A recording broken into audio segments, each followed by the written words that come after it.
آج سے 500 برس پہلے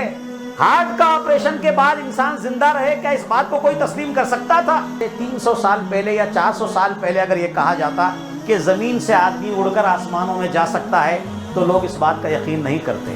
اسے تسلیم بھی نہیں کرتے، اسے نہیں مانتے۔ مگر ہمارے آقا صلی اللہ علیہ وسلم نے 1450 سال پہلے کم و بیش معراج کے ذریعے سے زمینوں سے آسمانوں کی سیر فرمائی، آسمانوں سے لامکان کی سیر فرمائی۔ تو اس واقعے سے بہت سارے انکشافات ہوتے ہیں آج کی سائنٹیفک دنیا میں، جہاں بہت سارے انکشافات ہو رہے ہیں، بہت سارے ایجادات ہو رہے ہیں۔ آج کے حیرت انگیز انکشافات اور ایجادات کے افکار و نظریات کا علم و عرفان حضور کے معجزے سے 1400 سال پہلے میں مل گیا ہے۔ مثلا سائنس آف ہارٹ آپریشن، علم جراحی قلب،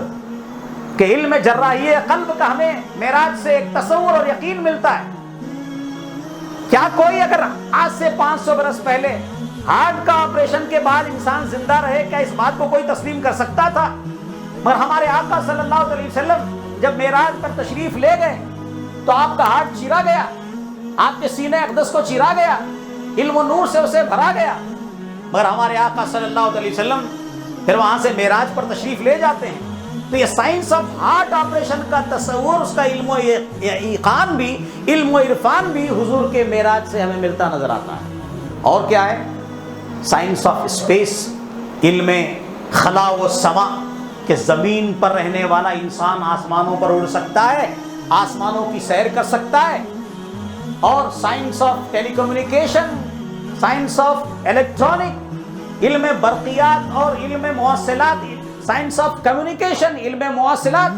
کا تصور، اس کا علم و یقین بھی ہمیں حضور کے معراج سے نصیب ہوتا ہے کہ ہمارے آقا صلی اللہ علیہ وسلم کا جو سفر ہے اس میں یہ ساری باتیں، ہمیں ساری باتوں کا علم و عرفان ملتا نظر آتا ہے۔ سائنس آف سیٹلائٹ ہے، سائنس آف ٹی وی ہے، سائنس آف سوئفٹ کمیونیکیشن ہے، سوئفٹ ٹرانسپورٹ ہے۔ آج کی اس برق رفتار دنیا میں کہ وہ سفر جو برسوں میں آدمی کرتا تھا اب تو گھنٹوں میں کر لیتا ہے، جو سفر آدمی مہینوں میں کرتا تھا وہ گھنٹوں میں آدمی سفر طے کر لیتا ہے۔ ایک بر اعظم سے دوسرے بر اعظم میں آدمی چند گھنٹوں میں داخل ہو جاتا ہے، ایک ملک سے دوسرے ملک میں نہیں بلکہ ایک بر اعظم سے دوسرے بر اعظم میں، ایک کانٹیننٹ سے دوسرے کانٹیننٹ میں آدمی اتنی قدر تیز رفتار سواریوں کی ایجاد کر چکا ہے۔ اور 1450 سال پہلے ہمارے آقا صلی اللہ علیہ وسلم کی شان یہ ہے کہ آپ زمین سے اٹھے، بیت الحرام سے بیت المقدس پہنچے،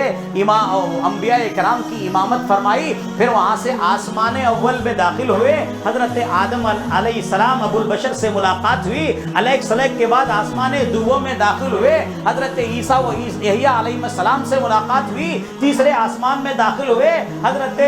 یوسف علیہ السلام سے ملاقات ہو گئی، چوتھے آسمان میں داخل ہوئے، حضرت ادریس علیہ السلام سے ملاقات ہو گئی، پانچویں آسمان میں داخل ہوئے، حضرت ہارون علیہ السلام سے ملاقات ہو گئی، چھٹے آسمان میں داخل ہوئے، حضرت موسیٰ علیہ السلام سے ملاقات ہوئی، ساتویں آسمان میں تشریف لے گئے تو ابو الانبیاء بانی کعبہ امام الناس سیدنا ابراہیم علیہ نبینا علیہ السلام سے ملاقات ہوئی، اور پھر عرش و کرسی، لوح و قلم، جنت و جہنم سب کو دیکھ کر آئے تشریف اپنے حجرہ مبارکہ میں، اس شان کے ساتھ آئے کہ زنجیر بھی ہلتی رہی بستر بھی رہا گرم، زنجیر بھی ہلتی رہی بستر بھی رہا گرم، تا عرش گئے اور چلے آئے محمد صلی اللہ علیہ وسلم۔